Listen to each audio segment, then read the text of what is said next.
HP দলের তাদের ক্রিকেটারদেরকে নিয়ে পরিকল্পনা, এক একজন স্পেশালিস্ট নিয়ে আসলে যে স্কোয়াডটা সেটা গঠন করা হয়েছে, এগুলো আসলে সেই সুফলটা আসলে জাতীয় দল কতটা পায় সে নিয়ে আলোচনা করতে চাই। আমাদের সাথে এই মুহূর্তে যুক্ত হচ্ছেন ক্রীড়া সাংবাদিক মনজুর মোর্শেদ। মনজুর মোর্শেদ, শুভ সকাল, স্বাগত একাত্তরের খেলা যোগে। আপনি নিশ্চয়ই হান্নান সরকারের কথা শুনছিলেন, তিনি এইচপি যে দলটা সেটা নিয়ে কথা বলছিলেন যে স্কোয়াডের যে প্লেয়াররা আছে কে কোন জায়গায় আসলে স্পেশালিস্ট সেটা তারা খুব ভালোভাবে জানেন এবং সেভাবেই রেডি হচ্ছেন। আমরা তো আসলে এইচপি, বাংলাদেশ টাইগার্স এরকম নানা নামে অনেক সময় অনেক স্কোয়াডের কথা শুনি, তাদের কে নিয়ে কর্মপরিকল্পনার কথা শুনি। আসলে সেখান থেকে জাতীয় দল কি সুবিধাটা পায় সেই এটার সাথে আরেকটু যুক্ত করতে চাই। আজকে থেকে ভারত জিম্বাবুয়ের টি-20 সিরিজ শুরু হচ্ছে, যেখানে একটা ভারতের মেইন দল তারা বিশ্বকাপ জিতে এসে দেশে ফিরেছে, সেই দলটাকে বাদ দিয়ে অন্য আরেকটা দল তারা মাঠে নামাতে পারছে, মানে তারা এতটাই রেডি। এবং আমরা বহুবার এরকম ইন্ডিয়াকে দেখেছি, আর আমরা এখনো পরিকল্পনা আসলে করে যাচ্ছি। ধন্যবাদ কনা। যদি ইন্ডিয়া জিম্বাবুয়ে সিরিজ দিয়ে শুরু করতে হয় তাহলে বলতে হয় যে দেখেন, এই পরিকল্পনা কিন্তু হঠাৎ করে নাই ইন্ডিয়ান ক্রিকেট বোর্ড। তার মানে কি, তারা অনেক আগে থেকেই এই সিদ্ধান্তটা নিয়েছিল। তারা বিশ্বকাপটা চ্যাম্পিয়ন হোক আর নাই হোক, সেখান থেকে তারা কোন ধরনের দল নিয়ে জিম্বাবুয়ের সঙ্গে খেলবে সেটা কিন্তু অনেক আগেই ডিসাইডেড ছিল। এবং এর থেকে কি বোঝা যায় যে দীর্ঘমেয়াদী পরিকল্পনা ফল সুষ্ঠুভাবে তারা ঘরে তুলছে। অনেকগুলো ফাইনালে তারা হেরেছে, কিন্তু তখন দেখেন আপনি শেষ পর্যন্ত লাক আপনার সাথে থাকতে হবে। যখন আপনি কনক্লুসিভ ম্যাচ জিতবেন বা শেষ পর্যন্ত শিরোপাটা হাতে তুলবেন, সেখানে ভাগ্যের সহায়তা কিছুটা হলেও লাগে। তো এটা ছাড়া বাকি সময় আপনি যে পারফরমেন্সটা দেখাচ্ছেন, অধিকাংশ সময় আপনি ম্যাচ জিতছেন, অধিকাংশ সময় ডমিনেট করছেন, এটা কিভাবে সম্ভব? এটা সম্ভব শুধুমাত্র ওই যদি পরিকল্পনাটা ঠিক থাকে। তো সেইখান থেকে কিন্তু ইন্ডিয়ান ক্রিকেট বোর্ড আজকে সফল হয়েছে। একটা সময়, দীর্ঘ সময় ধরে তারা যখনই পাকিস্তানের সঙ্গে সিরিজ খেলত তখনই হারতো। পাকিস্তানের সঙ্গে দেখা গেল যে 5টা ম্যাচ খেললে হয়তো ইন্ডিয়া একটা জিততো, পাকিস্তান 4টা ম্যাচ জিততো, সেটা টেস্ট, ওয়ানডে, সেই দুটো ম্যাচ। তখন তো টি-20 আসেনি। এরপর দু দেশের দেখেন যে ক্রিকেটের যে বৈরী সম্পর্ক, আলটিমেটলি রাজনীতির যে বৈরী সম্পর্ক, সেটা ক্রিকেটেও প্রভাব পড়েছিল। দুজনের যে দ্বিপাক্ষিক সিরিজ সেগুলো বন্ধ হয়ে গেছিল। পাকিস্তান কোথায় নেমে গেছে আর ইন্ডিয়া কোথায় চলে গেছে। তো এটা পরিকল্পনার ফল। টি-20 ক্রিকেট মানে সব স্ট্রাকচারে কিন্তু প্রভাব ফেলেছে। তাদের যে ডমিনেশন সেটা শুরু হয়েছে কিন্তু আইপিএল দিয়ে। আমরা যতই বলি টি-20 ক্রিকেট আসল ক্রিকেট না, টি-20 ক্রিকেট আলটিমেটলি টেস্ট, ওয়ানডের যোগ্য না, অনেক কথাই হয়েছে, কিন্তু দিন শেষে ইন্ডিয়া কিন্তু তার স্ট্রাকচার মানে আরো শক্ত করে ফেলেছে। এখন তারা ওয়ার্ল্ড ক্রিকেটের লিডার, সেটা কিভাবে সম্ভব হয়েছে? এই টি-20 দিয়ে। তো এই স্ট্রাকচারটা দিয়ে তারা তাদের বাকি যে বিষয়গুলো সেগুলো কিন্তু কভার আপ করে ফেলেছে। এখন কিন্তু ইন্ডিয়ান যে ফার্স্ট ক্লাস সেটা খুব চমৎকার ভাবে পরিচালিত হচ্ছে, টি-20 খুব চমৎকার ভাবে পরিচালিত হচ্ছে। সব মিলে দেখেন সেখানে লাখ লাখ ক্রিকেটার কিন্তু ক্রিকেট খেলে, এবং একদিনে ইন্ডিয়াতে কয়েক হাজার ম্যাচ, সব মিলে সব ধরনের ফরম্যাট মিলে কয়েক হাজার ম্যাচ অনুষ্ঠিত হয়। তাহলে কত ক্রিকেটার সেখানে একদিনে মাঠে নামে খেলে। এই যে চমৎকার একটা বাতাবরণ তাদের তৈরি হয়েছে, সেটা তৈরি হয়েছে শুধুমাত্র বোর্ডের একটা সুষ্ঠু পরিকল্পনার সাথে। আমাদের এখানে কিন্তু ম্যাচের সংখ্যা সত্যি সত্যি খুবই কম। একজন ক্রিকেটার কয়টা ম্যাচ খেলে জাতীয় দলে খেলতে আসে বলেন? তো সেখানে একটা বিল্ড আপ তো গুরুত্বপূর্ণ বিষয়। সেই বিল্ড আপের জায়গায় বাংলাদেশের ক্রিকেটাররা অনেক অনেক পিছিয়ে, এবং এখানে এই দায়টা ক্রিকেট বোর্ডের নিতে হবে। যে পরিমাণ ম্যাচ খেলে জাতীয় দলে আসে একজন শ্রীলঙ্কান ক্রিকেটার, আমি ছোট দেশ হিসেবে শ্রীলঙ্কার নাম বলছি, বাংলাদেশের চেয়েও আয়তনে অর্ধেকেরও কম। তো সেই দেশটা একজন ক্রিকেটার যত পরিমাণ ম্যাচ খেলে ন্যাশনাল টিমে আসে, বাংলাদেশের একজন ক্রিকেটার এখন জন্ম সনদ দিয়ে খোলো বিকাশ স্টুডেন্ট অ্যাকাউন্ট, নিজের বিকাশ নিজে কর, কিন্তু অত ম্যাচ খেলার সুযোগ পায়। তাহলে তার বিল্ড আপটা কিভাবে হবে? কম্পিটিটিভনেস তো তৈরি হয় গেম খেলার মধ্যে দিয়ে। এরপরে আসেন উইকেটের কথা। যে বাংলাদেশের যে উইকেট সেটা অনেকদিন ছিল সাব স্ট্যান্ডার্ড, এখন একটু চেষ্টা করা হচ্ছে সেটাকে স্ট্যান্ডার্ড করা। তো আপনি যদি উইকেট ঠিক মতো না করেন, আপনি যদি নাম্বার অফ গেমের সঙ্গে একটা ক্রিকেটারকে বেশি দিতে না পারেন, আপনি যদি ফ্যাসিলিটিস এনশিওর না করেন, তাহলে কি হবে? কলম্বো শহরেই অন্তত 50টা মাঠ রয়েছে যেখানে সবাই ক্রিকেট খেলতে পারে। সেখানে ইভেন ক্লাবেরও রয়েছে, সুইমিং পুল রয়েছে, আলাদা ফ্যাসিলিটিস রয়েছে। আমাদের এখানে জাতীয় দলে যারা খেলে 20-25 জন ছাড়া বাকিদেরকে আলটিমেটলি ফ্যাসিলিটিস দেওয়ার মতো সক্ষমতা ডিসিপ্লিন নেই। এখন প্রাইভেটলি কিছু মাঠ এবং অবকাঠামো তৈরি হয়েছে ঢাকাতে, সেখান থেকেও সুযোগ সুবিধা নিতে পারছেন, কিন্তু সেটা খুবই অপ্রতুল। জাতীয় দলের বাইরে গেলে একটা ক্রিকেটারের বেড়ে ওঠা, বড় হয়ে ওঠার যে পরিবেশ দরকার সেটা বাংলাদেশে এখন পর্যন্ত বিসিবি এনশিওর করতে পারে। তাহলে এই দেশের ক্রিকেটের যে আপনি যে স্বচ্ছতা, সহজভাবে সামনের দিকে এগোনোর যে বিষয়গুলো, সেগুলো আসলে কিভাবে সম্ভব হবে? এখনো পর্যন্ত ঢাকা কেন্দ্রিক হয়ে আছে ক্রিকেটটা।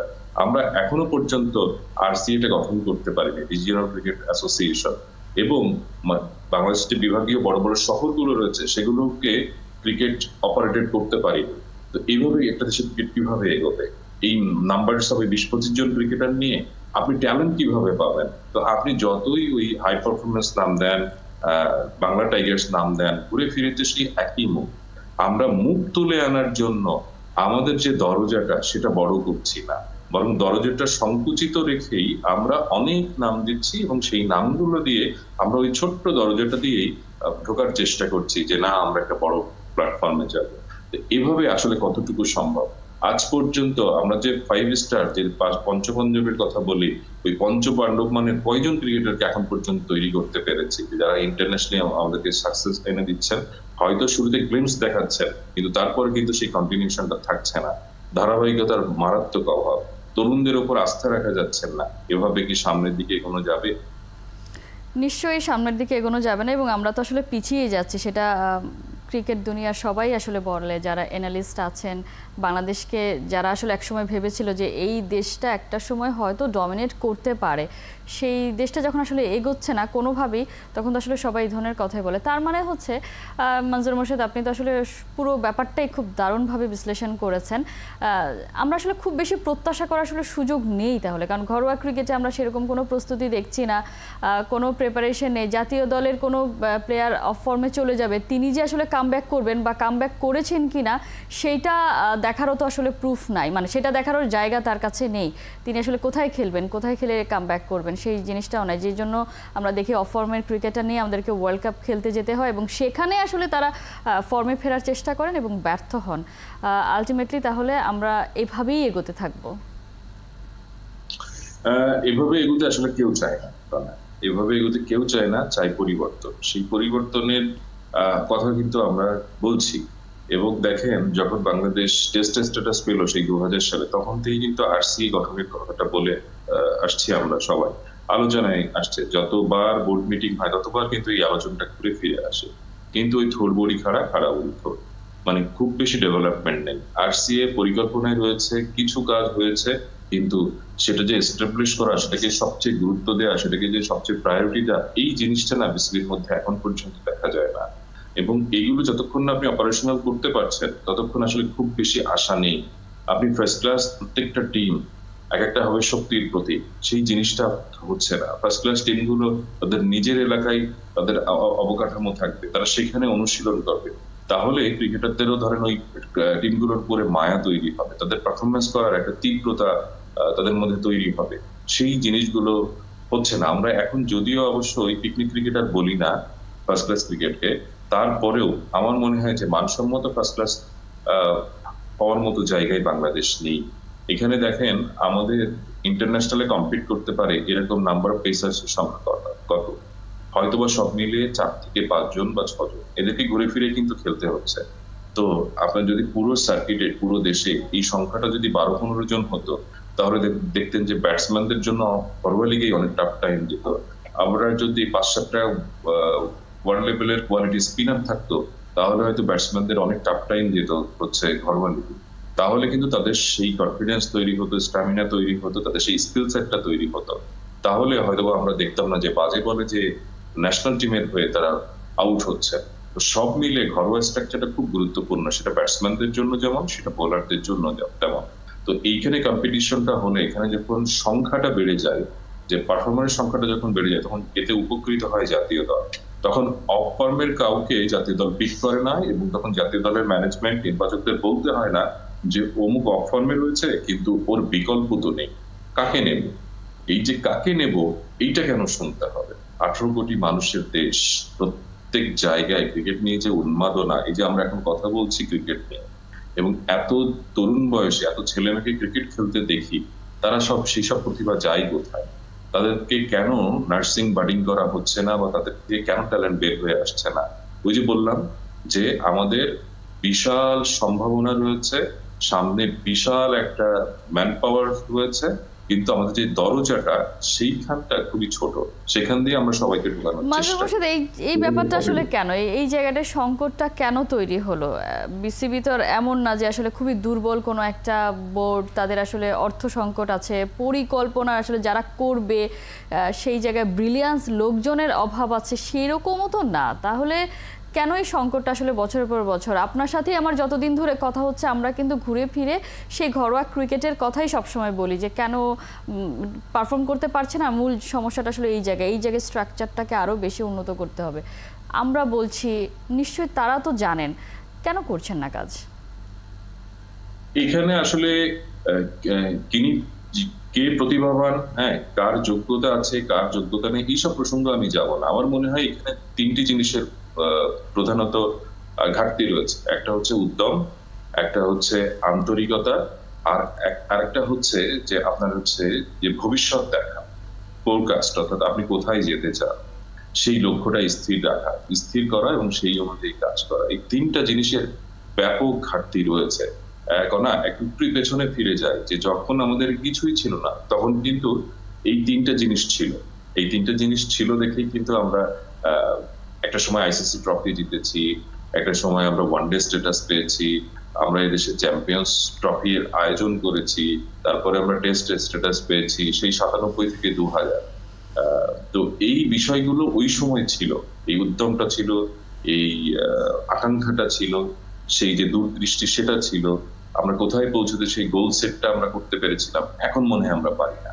আমরা মনে হয় এখন আর বলতে পারি না যে আমি অমুক জায়গায় যাব, অমুক জায়গায় থাকবো। এই বিষয়গুলো এখন আর হয় না। এখন দেখেন, সাকিব আল হাসান সম্প্রতি বলেছেন যে বাংলাদেশ দল ভারতীয় দল না, যে কোচ ছাড়াই এই দলটা ভালো করবে। এখানে আপনার বিদেশি কোচ লাগবে, ভালো কোচিং স্টাফ লাগবে, কারণ তাদের কাছ থেকে শিখতে হয়। তার মানে বিষয়টা হচ্ছে যে ভারতীয় দলে যারা খেলে তাদেরকে আসলে শিখতে হয় না, তারা ওগুলো শিখে আসে, এবং বাংলাদেশ দলে যারা খেলে তাদের অনেক কিছু জাতীয় দলে এসে শিখতে হয়। এই জন্য আপনার বিদেশি কোচিং স্টাফ লাগে, দেশি কোচিং স্টাফের উপরে আপনি আসলে নির্ভর করতে পারেন না। এবং ঠারে ঠারে সেটা বলেও দেয় যে যদি হাতুরু সিং এ চলেও যান, তারপরও কোনো দেশি কোচের উপরে আসলে আস্থা রাখা যাচ্ছে না, কারণ আমাদের ছেলেরা জাতীয় দলে আসার পরে তাদের অনেক কিছু শিখতে হয় এবং তারপরে পারফর্ম করতে হয়। তাহলে সেই দল নিয়ে, সেই রকম একটা আবহ নিয়ে, সেরকম একটা ক্রিকেট স্ট্রাকচার নিয়ে আপনি কত দূর যাওয়ার স্বপ্ন দেখেন বলেন? আপনি কি কখনো ওয়ার্ল্ড ডমিনেট করার চিন্তা করতে পারেন? পারেন না। তাহলে এই যে আমাদের ক্রিকেট কাঠামো, এটা একটা মিডিয়কর ক্রিকেট কাঠামো। মিডিয়কর বলাও বোধহয় একটু কঠিন হয়ে গেল, মানে একটু প্রেইজ করা হয়ে গেল। আসলে আমাদের যে কাঠামো সেটা আফগানিস্তানের চেয়ে বেটার, কিন্তু বাকিদের চেয়ে যে কতটা মানে খারাপ সেটা নিয়েও কিন্তু আলোচনা হতে আমাদের তো পারে। কাঠামো আফগানিস্তানের চেয়ে বেটার, কিন্তু আফগানিস্তানের চেয়ে ভালো কিছু তো আমরা করিনি। তারা তো সেমিফাইনাল খেলে দিয়েছে, আমরা তো সেটা আসলে করতে পারিনি। না, সেখানে তাদের ব্যক্তিগত মুনশিয়ানার জায়গা রয়েছে। আফগানরা জাতিতে অনেক স্ট্রং, এবং তাদের যে ব্যক্তিগত পারফরমেন্স সেটা আমরা ওভার দ্য ইয়ার্স T20 লিগগুলোতে দেখে এসেছি। তাদের যে পাওয়ার ক্রিকেট, সেটার কারণেই তাদের একটা ডিমান্ড বিশ্ব ক্রিকেটে রয়েছে। ক্রিকেটের যে বিশ্ববাজার সেখানে রয়েছে, এবং সেখান থেকে তারা নিয়মিত ফ্র্যাঞ্চাইজি ক্রিকেট খেলে খেলে তারা নিজেদেরকে তৈরি করে ফেলেছে। তো সেই জায়গা থেকে তারা আসলে পারফর্ম করেছে, তারা পেরেছে আসলে। মঞ্জুর মোর্শেদ, আপনি যেটা আসলে বলছিলেন যে স্বপ্ন দেখতে জানার যে বিষয়টা, সেই জায়গাটা যে একটা অভাব আছে আমাদের, যেমন বোর্ড কর্মকর্তারা বা যারা প্ল্যানিংটা করবেন তাদের অভাব আছে। আমাদের যে ক্রিকেটাররা, তারা নিজেদেরকে নিয়ে আসলে কতটা কি স্বপ্ন দেখতে পারেন সেই জায়গাটাতেও নিশ্চয়ই অনেক কমতি আছে। কারণ নিজেকে আলটিমেটলি কোন জায়গায় দেখে ক্যারিয়ারটা শেষ করতে চান সেইটাও তো আসলে জানতে হবে বা নিজের মধ্যে থাকতে হবে, তবেই না নিজেকে বিশ্ব ক্রিকেটে সেল করতে জানতে হবে, যেটা আসলে রশিদ নাবিরা করে চলেছেন এবং এই জায়গায় পুরো দলটাকে নিয়ে যেতে পেরেছেন। নিশ্চয়ই আমরা প্রত্যাশা প্রতিদিনই আসলে করি যে ভাববে, যারা ভাবার তারা ভাববেন, কাজ করবেন, আর আমরা আলোচনা করব নিশ্চয়ই। মঞ্জুর মোর্শেদ, অসংখ্য ধন্যবাদ এতক্ষণ আমাদেরকে সময় দেওয়ার জন্য।